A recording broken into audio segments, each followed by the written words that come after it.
Every year it's a lot of repairs on the fence, but now we had a storm coming in, so we had a few trees that came over the fence. Luckily it wasn't in a part of the park where the moose could escape, but still we need to fix it.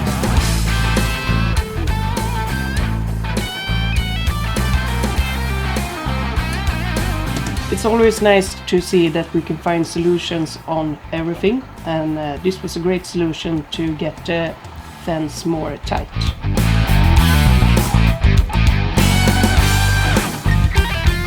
As always in Sweden, the spring is back and forth, and they had to stop the work because the snow was getting in too hard.